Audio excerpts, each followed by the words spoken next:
우리에게 주신 하나님의 말씀은 6곳입니다. 먼저 사도행전 13장 21절에서 23절입니다. 그 후에 저희가 왕을 구하거늘 하나님이 베냐민 지파 사람 기스의 아들 사울을 40년간 주셨다가 패하시고 다윗을 왕으로 세우시고 증거하여 가라사대 내가 이새의 아들 다윗을 만나니 내 마음에 합한 사람이라 내 뜻을 다 이루게 하리라 하시더니 하나님이 약속하신 대로 이 사람의 씨에서 이스라엘을 위하여 구주를 세우셨으니 곧 예수라. 다음은 사무엘상에서 5곳입니다. 16장 11절부터 13절까지입니다. 또 이새에게 이르되 내 아들들이 다 여기 있느냐. 이새가 가로되 아직 말째가 남았는데 그가 양을 지키나이다. 사무엘이 이새에게 이르되 보내어 그를 데려오라. 그가 여기 오기까지는 우리가 식사자리에 앉지 아니하겠노라. 이에 보내어 그를 데려오매 그의 빛이 붉고 눈이 빼어나고 얼굴이 아름답더라. 여호와께서 가라사대 이가 그니 일어나 기름을 부으라. 사무엘이 기름불을 취하여 그 형제 중에서 그에게 부었더니 이날 이후로 다윗이 여호와의 신에게 크게 감동되니라. 사무엘이 떠나서 라마로 가니라. 다음은 22절 23절입니다. 이새에게 사람을 보내어 이르되 청컨대 다윗으로 내 앞에 모셔서게 하라. 그가 내게 은총을 얻었느니라 하니라. 하나님의 부르신 악신이 사울에게 이를 때 다윗이 수금을 취하여 손으로 탄즉 사울이 상쾌하여 낫고 악신은 그에게서 떠나더라. 17장 34절부터 37절까지입니다.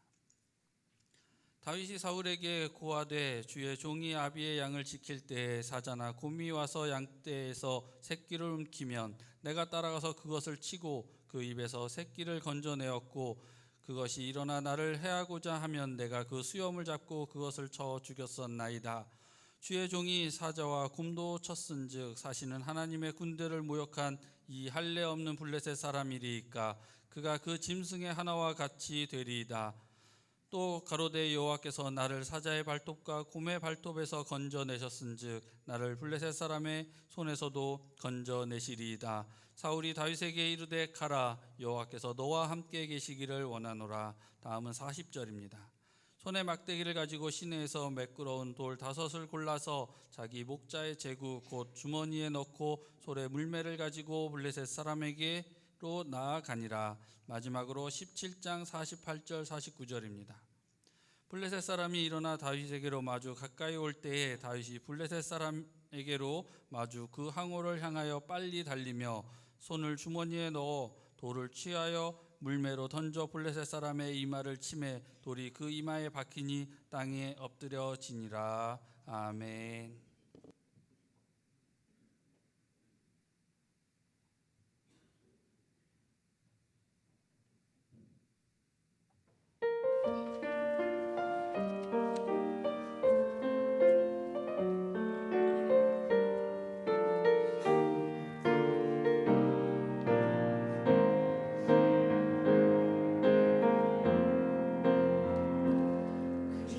그 슬픔에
전 여러분들에게 지나간 4주간 동안 사울 임금에 대한 설교를 했습니다.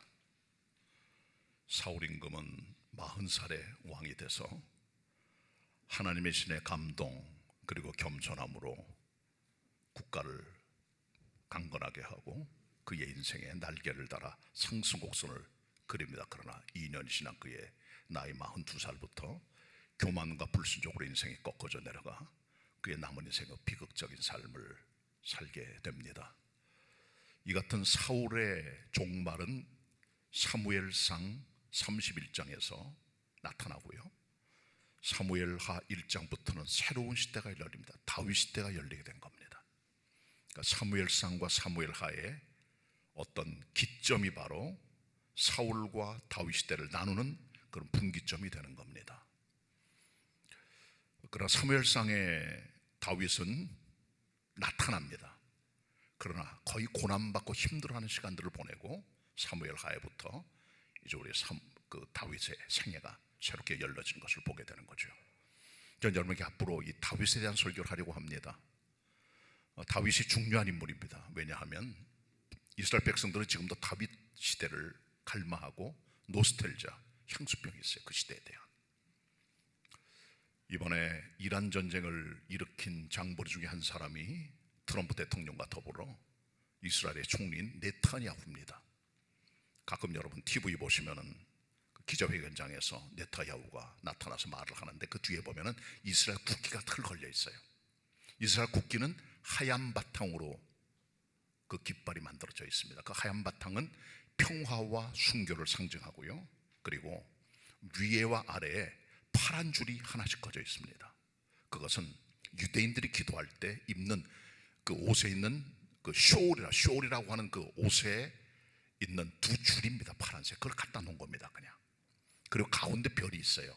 이 별은 삼각형 2개가 어긋맞겨 있는 그런 별인데 육각형으로 되어 있습니다. 이것이 다윗의 별이라고 하는 겁니다. 그만큼 이스라엘 백성은 지금도 다윗 시대를 갈망합니다. 성군 다윗, 영웅 다윗, 그 시대가 다시 오면 좋겠다. 그 다윗 시대를 열 분이 바로 메시아다. 그러나 그들은 아직까지도 메시아를 믿지 못하고 그리스도를 믿지 못하고 있고 아직까지도 메시아를 기다리고 있는 중이죠. 그러나 그만큼 그들이 어쨌든 다윗은 중요한 인물임을 그 깃발이 보여주고 있는 겁니다. 신약성경 시대를 봐도 메시아는 다윗의 후손에서 온다는 사실을 믿고 사람들이 그리스도를 향하여 다윗의 후손이라고 불렀습니다.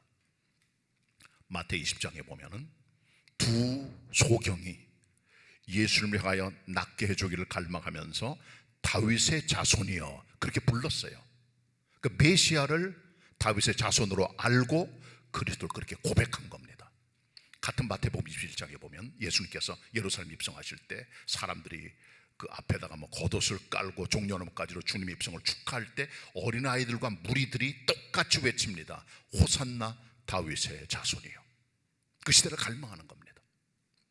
여러분 아시는 여리고성에 살고 있던 거지소경 바디메오도 예수님 지나가실 때 다윗의 자손이여 나를 불쌍히 여기소서 그렇게 고백을 했습니다. 그만큼 주님을 붙드는 그 심정이 안에 드러나 있는데 그 호칭은 다윗의 자손입니다. 역시 그만큼 신약 성경 시대도 다윗 시대를 갈망하는 마음이 메시아를 통해 나타나기를 갈망했던 거죠. 여러분 마태복음을 쫙 열면 1장 1절 그게 신약 성경 시작 아니에요. 뭐라고 되어 있습니까? 아브라함과 다윗을 선 예수 그리스도의 세계라. 세계란 말은 지니얼러지, 족보를 말하는 거예요. 그런데 헬라 원어에 보면은 예수 그리스도가 먼저 나오고 그 다음에 다윗이 나옵니다. 그 다음에 아브라함이 나와요. 순서 그렇게 되고 우리는 번역상에 아브라함과 다윗의 자손 예수 그리스도의 세계라 그렇게 되어 있는 겁니다. 그러나 원어상에 보면은 예수님 다음에 다윗이에요. 다윗의 자손이라고 되어 있어요. 그러니까 이스라엘 백성은 지금도 다윗 시대를 갈망할 정도로 다윗은 성경에 나타나는 영웅입니다. 그래서 다윗의 생애 전체는 그리스도의 생애를 나타내주고 있는 그림자와 같은 겁니다. 그의 생애를 추적하는 것은 의미가 있고 또 우리의 삶을 반추할 수 있는 그런 기회가 되리라고 생각을 하면서 앞으로 몇 주간 동안 다윗 설교를 하려고 합니다. 자, 먼저 다윗은 성경이 뭐라고 평가를 하고 있을까요? 사람은 평가를 해요. 특별히 성경에서 어떤 인물이 어떻다 뭐 나쁜 평가도 있어요. 나발은 악하고 고집이 세고 그런 사람이다, 완고한 사람이다, 그런 평가를 내려요. 근데 성경에 좋은 평가들이 있습니다. 극도의 천사를 받은 사람이 몇 사람 있어요. 그게 이제 여러분 아시는 에녹입니다. 하나님과 동행하던 자였다. 창세기 5장. 노아입니다. 그는 하나님의 은혜를 입었고 의인이요 당세 완전한 자요 하나님과 동행하던 사람이었다. 창세기 6장에 기록되어 있습니다. 천사입니다. 욥을 보세요. 욥기 1장 1절에 보시면은 욥은 순전하고 정직하여 하나님을 경외하며 악을 떠난 자였다. 최고의 천사입니다. 신약성경 요한복음 1장에 보시면 예수님께 나오는 나다나엘을 향하여 주님께서 말씀하십니다. 이는 참 이스라엘 사람이야. 그 안에 간사한 게 없도다. 칭찬이죠. 성경이 보여주는 인간의 평가가 있는 겁니다. 그렇다면 다윗은 성경이 어떻게 평가합니까? 가장 멋진 그리고 대단히 유일한 그런 의미의 칭찬을 합니다. 그는 하나님 마음에 합한 자였다. 하나님 마음에 맞는 자였다. 이렇게 말씀해주고 있어요. 이건 최고의 천사입니다. 사울이 실정하여 하나님께로부터 폐의 통보를 받았을 때 사무엘이 사울에게 말해요. 당신들 끝났고 이제 하나님께서 하나님 마음에 맞는 사람을 택하여 이스라엘의 지도자로 삼으셨느니라고 말하죠. 그게 다윗을 말하는 거예요. 그리고 하나님의 사람 사도 바울이 신약성경에 와서 비시디아 안디옥 지역으로 1차 여행을 떠나 갔을 때 거기서 회당에 들어가 석주간 동안 말씀을 증거할 때 그가 말합니다. 하나님 마음에 합한 다윗, 그가 주님의 뜻을 이루실 사람이었다. 그리고 그 후손이 그리스도 메시아임을 얘기해 주면서 다윗과 그리스도의 연관성을 설교 시간에 회당에 들어가 유대인들에게 외친 것을 봅니다. 거기도 똑같이 말씀합니다. 하나님 마음에 합한 사람이라고 그랬어요. 이게 성경이 보여주는 다윗에 대한 평가입니다. 자, 먼저 첫 번째 본문 보실까요? 사도행전 13장 22절 한 절만 보도록 하겠습니다. 사도행전 13장 22절 같이 읽겠습니다. 한 목소리로 다 같이 시작. 패하시고 다윗을 왕으로 세우시고 증거하여 가라사대 내가 이새의 아들 다윗을 만나니 내 마음에 합한 사람이라 내 뜻을 다 이루게 하리라 하시더니 아멘. 이렇게 기록이 되어 있습니다. 성경의 이런 평가는 다윗이 유일합니다. 하나님 마음에 합한 사람이라고 하는 거죠. 영어 성경은 번역했습니다. A man after in his own heart. 하나님의 마음에 after, 합한, 따라가는, 닮아가는 그 사람이 다윗이었다는 거예요. 히브리어 원어 성경에 보면 킬르바로라고 돼. 킬르바로. 그 말은 다윗은 하나님과 같은 마음을 품었다, 그런 의미 가지고 있어요. 신약 성경의 헬라어에 보면 하나님 마음에 합한 사람을 쓸 때 쓰는 용어가 카타라고. 카타하면 according, 따라가는 그런 의미로 번역이 되어 있어요. 그러니까 주님 마음에 합한 사람을 뜻하는 겁니다. 지혜로운 자녀들은 아버지나 어머니의 마음에 합한 행동과 삶을 살아요. 그래야 사랑받습니다. 지혜로운 종들은 주인의 마음을 헤아려 알고 합한 삶을 살아갈 때 사랑받게 됩니다. 지혜로운 신하들은 왕의 마음에 합한 삶을 살아갈 때 왕이 그를 높여주기도 하고 직분을 주기도 하고 그를 칭찬해 주죠. 인생을 살아갈 때 중요한 것은 마음을 읽고 합한 삶을 걸어가는 겁니다. 자기 주인에게, 지도자에게, 왕에게, 부모님들에게, 우리는 하나님에게 그런 마음 품고 살아가셔야 돼요. 하나님 마음에 합한 사람이 되는 겁니다.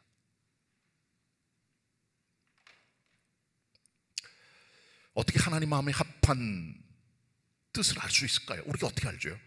우리가 살아가는 삶에 하나님에 합한 건 맞습니까? 그걸 하나님 요구하시잖아요.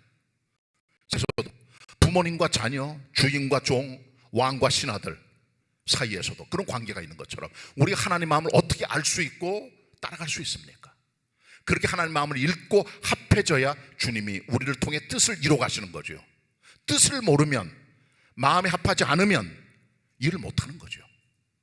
하나님 마음이 어디 있습니까 대체? 대표적으로 하나님의 마음은 사랑입니다. 하나님께서는 모든 사람이 구원을 받으며 진리를 아는데 이르기를 원하시느냐, 디모데전서 2장 4절 말씀. 그게 하나님의 마음에 모든 영혼이 구원받기를 갈망한 하나님의 사랑의 마음. 하나님께서 우리를 지옥에 보내고 싶어하는 심술장의 할아버지가 아니십니다. 다 구원받기를 갈망해요.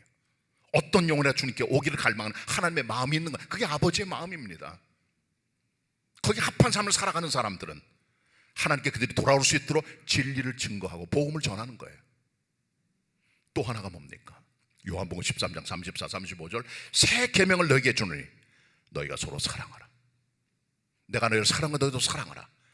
너희가 서로 사랑하면 모든 사람이 너희가 내 제자인 줄 알리라. 서로 사랑하는 것, 하나님의 마음, 하나님의 뜻이잖아요.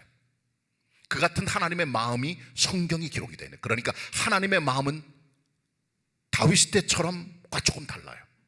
지금 우리들에게는 오픈된 성경이 다 있습니다. 하나님 마음이 그대로 기록된 것이 성경입니다. 그렇기 때문에 성경을 따라가는 것이 하나님 마음에 합한 사람이 되는 거죠. 그때 주님의 뜻을 따라가는 겁니다. 그게 본문이 보여주는 메시지입니다. 성경의 뜻을 알지 못하고 하나님의 마음을 알지 못하고 하나님 마음에 합할 수가 없죠. 영광 돌릴 수가 없고요.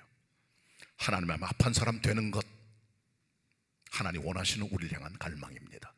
다윗처럼 하나님 마음에 합한 사람이라고 인정받을 수 있는 최고의 칭찬으로 나갈 수 있는 성도 되시길 바랍니다. 자, 이 같은 다윗이 그렇다면 어떻게 왕이 될까요? 일단 왕은 기름 부음을 받아요. 하나님께서 권세를 부여한 종이 가서 기름 부음을 줍니다. 실제로 기름을 부어요. 뿔에 들어있는 기름을 갖다 머리에 부어서 그 사람 특정한 인물로 선택하게 됩니다. 다윗이 몇 살 때 왕으로 기름 받았을까요? 10대 후반으로 추정이 되면 정확하진 않아요. 성경 나이가 안 나옵니다. 언제 기름 부음 받았는지. 그런데 그의 기름 부음 받을 때 히스토리가 조금 있어요. 사무엘이 하나님의 명령을 받들어 사울 임금이 폐위가 결정이 된 다음에 이새의 집으로 갑니다. 이새는 베들레헴 사람이에요. 그 집에 들어갑니다. 그들 가운데 있는 아들 중에서 기름 부음을 받아 왕을 택해라 명령하셨습니다. 그 명령을 받들어 사무엘이 이새의 집으로 갑니다. 아들을 다 지나가게 해요. 선택을 해야 돼요. 7명이 선택이 됐습니다. 첫째 아들이 엘르압입니다. 딱 보는 순간 야, 이 사람 바로 그 사람이로구나. 기도 크죠? 잘생겼죠? 야, 이 사람이로구나. 마음 결정 내리고 기름 부을 자로 선택하려고 할 때 주님께서 브레이크를 딱 거신 거죠. 아니다, 이 사람 아니에요. 너희 사람들을 위해 사람을 택할 때 용모와 신장을 보느냐? 너희 사람들은 사람을 볼 때 외모를 보거니와 나는 중심을 보느니라 말씀하시고 그를 패스시키죠. 그 다음에 누가 지나갑니까? 둘째 아들 아비나답. 하나님 말씀하십니다. 얘도 아니야. 셋째 삼마가 지나갑니다. 얘도 아니에요. 넷째, 다섯째, 여섯째, 일곱째 다 지나가지만 하나님의 택하신 사람이 아닙니다. 왜 그렇다면 사무엘이 엘리압을 왕감으로 마음에 생각을 했을까요? 일단 우리가 생각할 게 있어요. 뭐냐면 이스라엘 초대 임금은 사울입니다. 키가 2m 넘는 장신이에요. 키도 클 뿐 아니라 얼굴이 준수한 핸섬 보입니다. 그 그림이 있었겠죠. 아, 왕감은 이런 거야. 엘리압이 지나갑니다. 비슷해요. 키도 큽니다. 용모가 있어요. 사람이 잘생겼어요. 그러니까 사울과 비슷한 모습을 갖추고 나타나는 모습이 엘리압이겠죠. 왜? 하나님께서 그렇다면 너 사람들 볼 때 용모와 신장을 보지 말라고 말씀했기 때문인 것이죠. 그 말을 보면 엘리압의 용모와 신장을 보고 택한 거예요. 사울을 택할 때처럼. 그때 하나님께서는 그거 아니라고 말씀하십니다. 사무엘이 잘못 본 거예요. 사람을. 그러니까 외모를 본 거죠. 사무엘은 다 좋아요. 성경을 보시면 정말 사무엘은 기도의 사람이고 나실인으로 태어날 때부터 이스라엘 마지막 사사요 제사장이요 선지자입니다. 하나님과 교통하는 믿음의 종이에요. 백성들이 그를 믿고 따라갑니다. 왕은 아니지만은 강력한 영적 리더십을 가지고 백성을 이끌었던 하나님의 종이거든요. 근데 이 사람이 나이가 늙었습니다. 지금 후임자를 줘야 될 거 아니에요. 다음 사사들을 아들 둘을 택해요. 요엘과 아비야 택합니다. 백성들이 원성이 자자합니다. 왜 그럴까요? 이 두 아들이 이 불량자들이에요. 이득과 욕심을 취하기 위하여 뇌물을 받고 백성들에게 재판을 굽게 했다는 거죠. 쉽게 말하면 탕관오리입니다. 탕관오리. 아버지가 택한 아들이, 믿었던 아들들이 영감도 없고 경건도 없고 백성들을 갈취하는 탕관오리였다는 거죠. 그걸 보면은 사무엘도 사람 보는 능력은 탁월하지 못했던 것 같아요. 잘못 본 거죠. 아들 둘을. 혈연이니까, 편하니까, 가까이 있으니까, 자기 뜻을 아니까 선택했지만 두 아들 다 잘못 갔다는 걸 보여주는 거죠. 이게 사람이 다 잘할 수는 없는 거예요. 자, 그 다음에 이스라엘의 초대 임금 사울의 뒤를 왕을 택할 때 그는 엘리야를 보면서 이가 왕감이라고 생각한 겁니다. 이 잘못 본 거죠. 용모와 신장을 본 거예요. 그때 주님 하신 말씀이 있습니다. 너희 사람들은 사람을 볼 때 외모를 본다. 외모가 뭡니까? 영어 성경은 outward appearance라고 되어 있어요. 바깥으로 드러나는 용모를 말하는 거죠. 이것은 뭘 말할까요? 얼굴 생김, 예쁘고 잘생긴, 핸섬 보이고 뷰티풀한 걸, 그걸 말하는 게 아니에요. 그것도 포함되지만 그 사람의 말하는 거, 예의, 교양, 학력, 배경, 실력, 능력 다 포함되는 겁니다. 그걸 외모라고 말해요. 성경은 외모란 그렇기 때문에 마음의 중심 아닌 바깥의 모든 것들을, 환경을 일컬을 때 외모라고 하는 겁니다. 얼굴 생김만이 아니에요. 나는 하트, 내 중심을 보느니라. 그거 아니라고 패싱시켰잖아요. 배우자 택할 때, 사위나 며느리 택할 때 기도 많이 하셔야 돼요. 그래서 위대한 종 사무엘도 2번 실수했습니다. 우리라고 별거 있겠습니까? 똑같습니다. 우리의 눈도 분별력은 사실 없어요. 저도 그렇고 사람 잘 못 봅니다. 그게 우리 사람들입니다. 그게 약점입니다. 사무엘이 가지고 있었던. 배우자 택할 때, 며느리나 아니면 사위 같은 거, 이렇게 사람을 택할 때, 집안에 사람을 드릴 때, 아니면 직장에서 사람을 고용할 때, 지도자를 택해 세울 때, 교회에서 일꾼들을 세워나갈 때 어떤 사람을 택합니까? 국가 일꾼과 지도자를 택해 나갈 때 어떻게 택하십니까? 뭘 보십니까? 중심을 보라는 거죠. 어떤 권사님에게 딸이 있었어요. 믿음 있고 학력도 괜찮고 직장 다니는 그런 자매인데 경건한 집안의 딸이죠. 그런데 남자를 만났어요. 나이가 들어가는데 뭐 이거 여기저기 손도 보다가 좋은 남자를 만났어요. 어쨌든 간에 만나가지고 대화해보니까 사람도 괜찮고 대화도 통하고 4년제 대학도 뻐젓하게 좋은 대학 나오고 대기업 다니고 사람이 성실하고 교회 나가고 괜찮아요. 모든 게. 그래가지고 이제 두 사람의 사랑이 싹 터서 결혼을 하게 되었습니다. 결혼식 3일 전에 보통 함이 들어와요. 일반적으로 함이 들어올 때 신랑하고 함진 녀석하고 친구들까지 들어갑니다. 들어가면은 신부집에서는 그들을 영접하고 받아들이고 그 다음에 돈도 좀 주고 그 다음에 식사 접대를 해요. 신앙이 없는 집에서는 술도 접대를 합니다. 신랑과 그 둘놀이들에게. 근데 이 권사님 댁이니까 그 술은 접대 안 했지만은 어떻게 음식을 접대하고 신랑하고 함진 애들하고 다 이제 돌아갔어요. 근데 그날 밤 신랑하고 함진 애들하고 같이 나가가지고 술을 먹은 거예요. 술 파티. 거기서 끝났으면 좋은데 이 신랑감이 신부집에 온 거예요. 그 밤중에 와가지고 주종을 부리고 난리를 쳤어요. 그래가지고 그 가족들이 모였습니다. 이걸 어떻게 할 거냐 대체.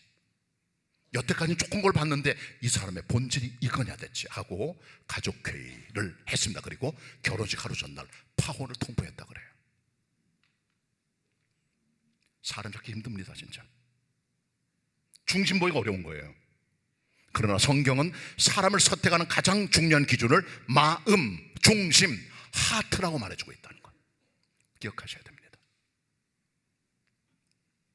자, 그 다음에 이 다윗에 대해서. 이 다윗은 말제잖아요. 말제. 왕 후보 리스트에도 들지 못한 사람이 다윗입니다. 제껴놓은 거예요. 사무엘이 이새에게 말해. 이게 다냐 7명이. 하나가 남았습니다. 말제 8째. 어디 갔느냐. 리스트에도 안 들어나. 양치고 있습니다. 데리고 와라. 걔가 오기 전까지는 내가 밥 안 먹겠다. 다윗이 들어옵니다. 오늘 딱 보니까 빛이 붉고 빌기 붓다는 말은 홍조가 있고 건강해진 거죠. 눈이 빼어나고 총기와 그 다음에 지혜를 말합니다. 그리고 이 사람은 아름다웠다. 히브리 원어 성경은 토브, 굿, 뷰티풀로 되어 있어요. 마음에 있는 신앙과 품격이 바깥으로 나왔다는 거죠. 아름다운 모습으로. 이게 다윗입니다. 그때 주님 말씀하십니다. 이 사람이 그 사람이니 기름을 부어라. 그리고 다윗이 기름 부음을 받게 되는 겁니다. 본문 같이 보실까요? 사무엘상 16장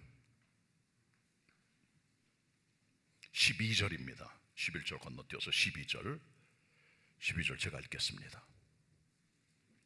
이에 보내어 그를 데려오매 그의 빛이 붉고 눈이 빼어나고 얼굴이 아름답더라. 여호와께서 가라사대 이가 그니 일어나 기름을 부으라. 사무엘이 기름불을 취하여 그 형제 중에서 그에게 부었더니 이날 이후로 다윗이 여호와의 신에게 크게 감동되니라. 이렇게 되어 있습니다.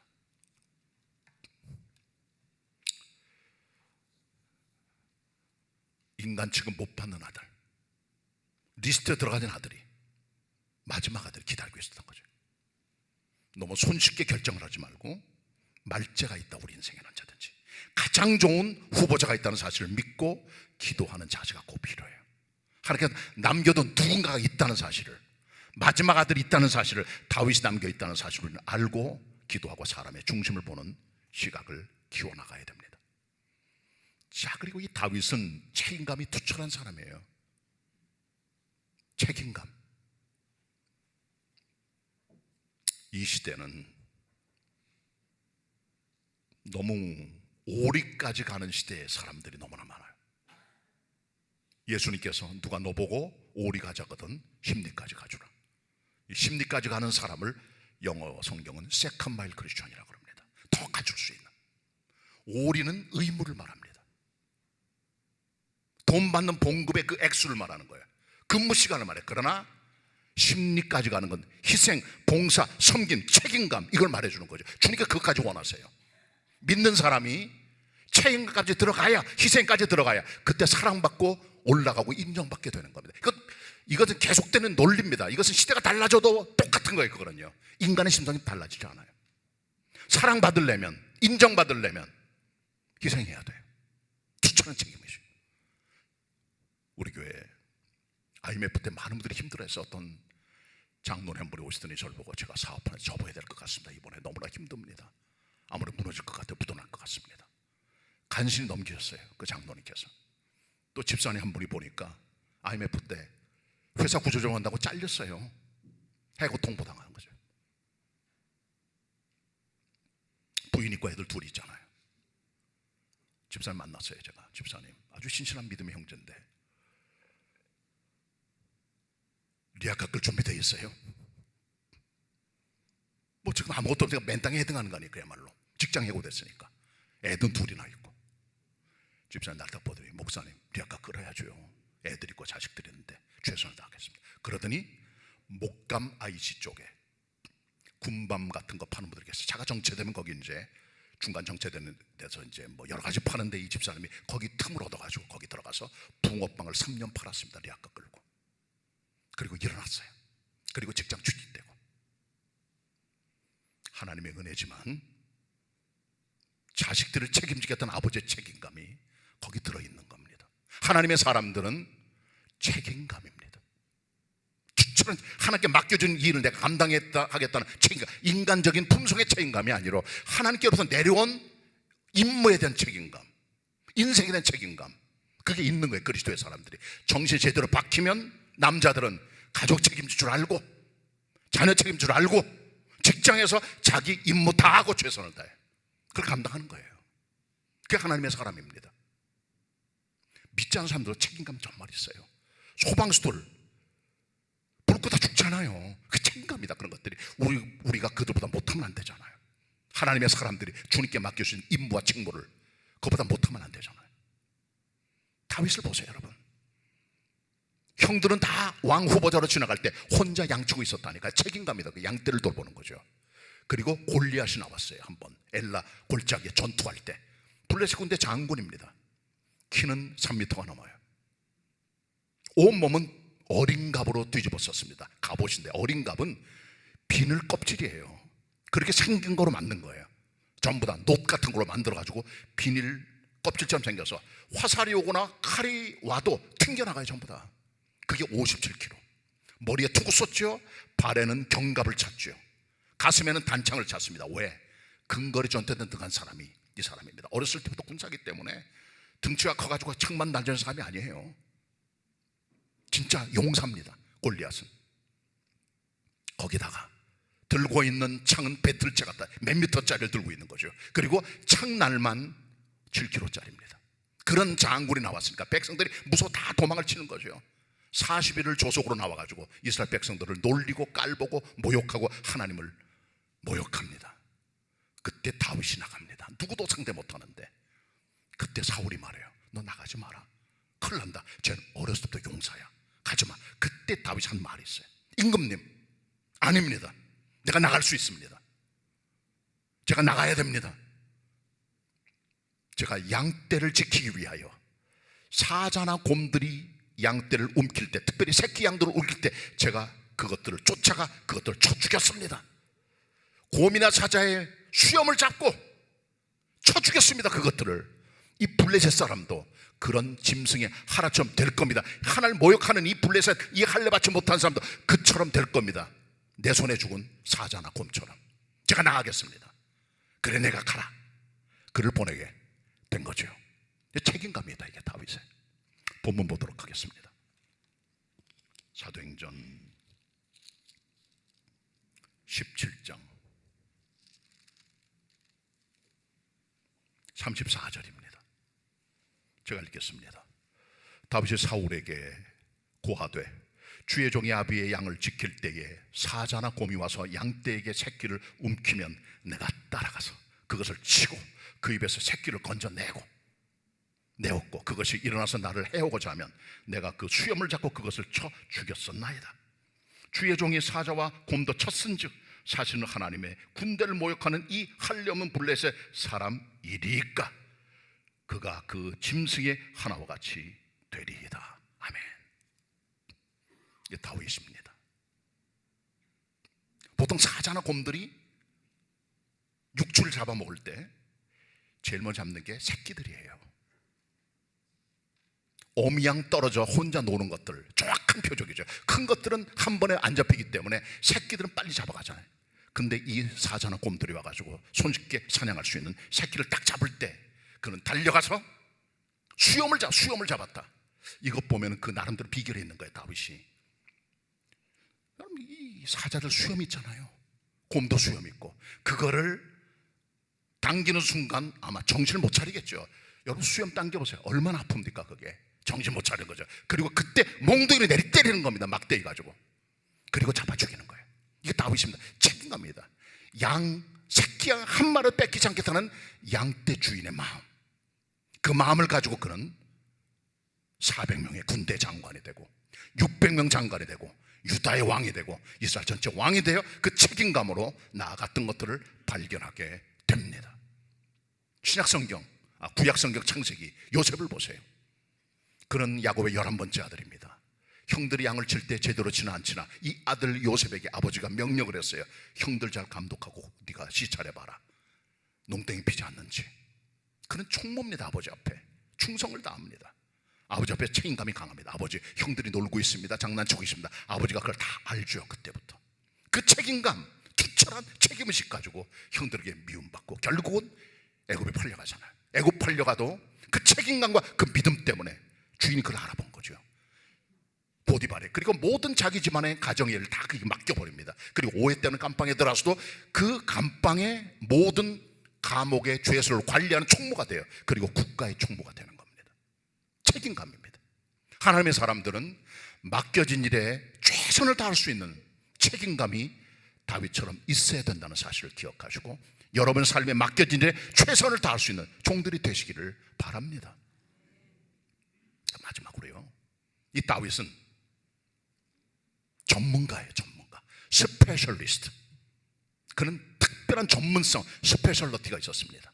스페셜티라고 하는 특별한 전문성이 있어요. 이 사람은 두 가지입니다. 첫째 전투, 두 번째는 음악입니다. 10대 때부터 그는 전투의 달인입니다. 음악의 최고 연주자입니다. 이게 다윗이에요. 10대 때 뭐에 애를 썼습니까? 힘을 쏟아 음악과 전투의 전문가로 자라난 거죠. 10대, 20대 그렇게 살아갑니다. 이 사람은. 그게 평생을 사는 힘이 된 거예요. 젊은이들은 전문성에 힘을 써야 돼요. 전문가 될 수 있도록. 자, 먼저 다윗, 전투의 달인입니다. 다윗은 골리앗을 처음 죽인 거예요. 사람 치고는. 그러나 그 이전에 이미 훈련을 받았죠. 사자나 곰 잡는 훈련, 사냥하는 훈련을 한 거죠. 양떼를 구하기 위하여. 그에게는 무기가 두 개 있습니다. 하나는 막대기, 또 하나는 물맷돌입니다. 이 두 가지입니다. 본문 17장 40절 같이 보도록 하겠습니다. 17장 40절 같이 읽겠습니다. 17장 40절 시작. 손에 막대기를 가지고 시내에서 매끄러운 돌 5을 골라서 자기 목자에 재구고 주머니에 넣고 손에 물매를 가지고 블레셋 사람에게로 나아가니라. 막대기, 전투할 때 쓰는 창과 검이 아닙니다. 막대기 뭘까요? 보통 시편 23편에 보시면은 우리가 알고 있는 목자의 도구가 두 가지가 있어요. 지팡이와 막대기가 나란히 아니하시나이다. 지팡이는 뭐라는 거예요? 지팡이 로드라고, 영어로 로드라고 하는데, 이 지팡이는 양떼를 긁어줍니다. 가려운 데를. 그리고 빠졌을 때 웅덩이에 끄집어내요. 거꾸로 해가지고. 그게 지팡이입니다. 막대기 뭘까요? 짐승을 퇴치하거나 적을 퇴치하는 무기입니다. 날카롭게 생겼어요. 그것 가지고 곰을 때려잡고 사자를 때려잡고 도둑들을 때려잡는 거죠. 그걸 다윗이 갖고 있었던 겁니다. 그는 그 힘을 가지고 그 막대기로 사자나 곰을 잡는 전문가였다. 그 힘으로, 그 실력으로 골리앗과 블레셋군들을 쳐부셨다는 거죠. 또 하나 무기는 뭡니까? 물맷돌입니다. 물매는 슬링이라고 합니다.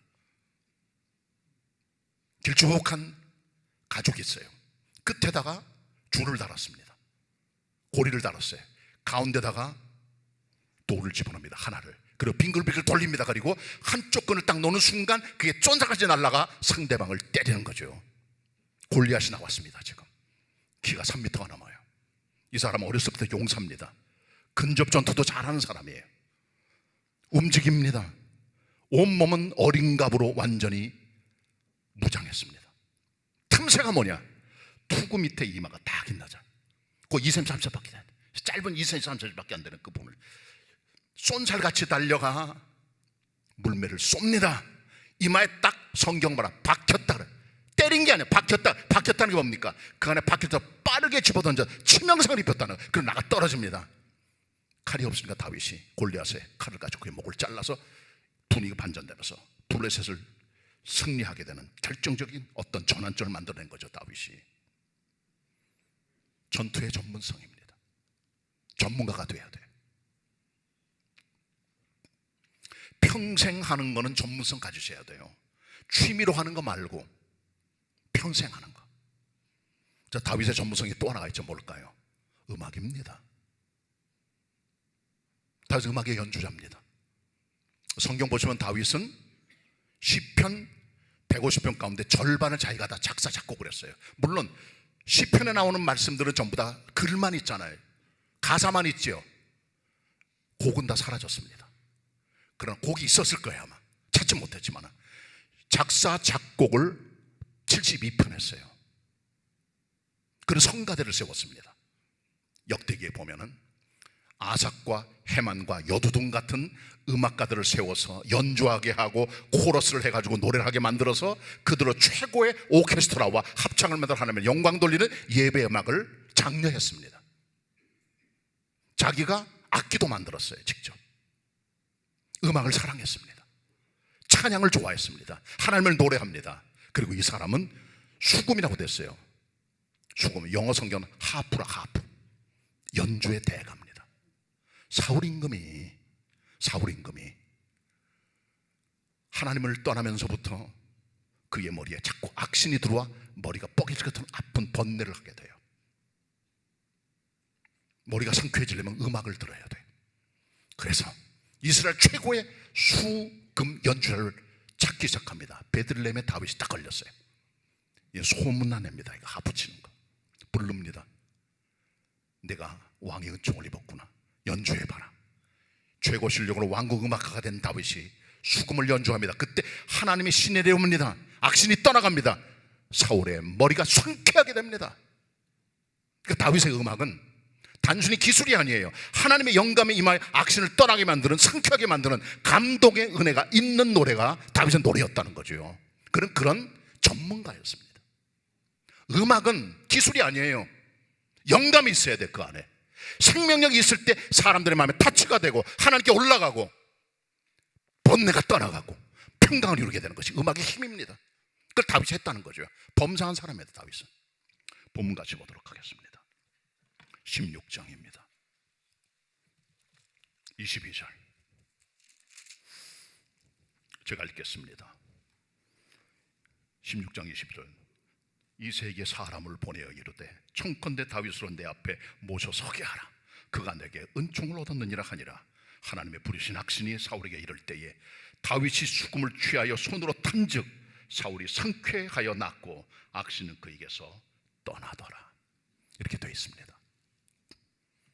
다윗은 전투의 전문가, 음악의 전문가였습니다.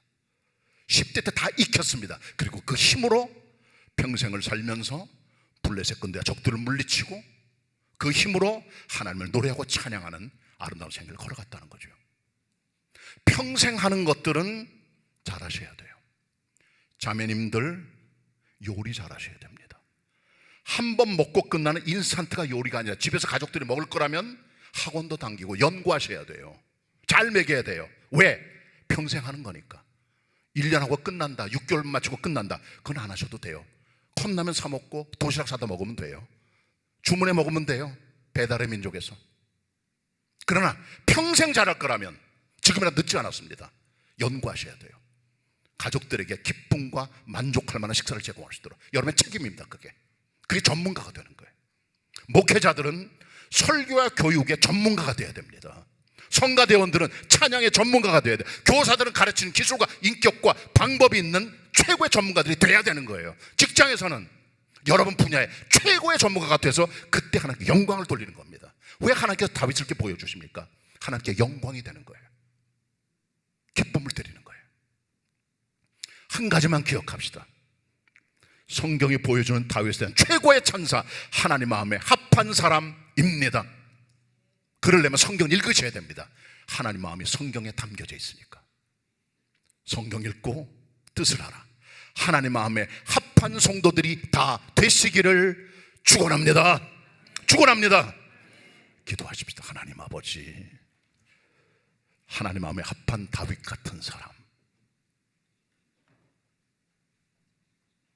중심이 주님 앞에 서 있는 사람, 충성과 책임감이 철저한 사람, 하나님을 위해서 전문성을 잘 훈련하 영광을 돌리는 사람, 우리가 되게 하여 주옵소서. 다윗 같게 하옵소서. 예수님의 이름으로 기도드립니다.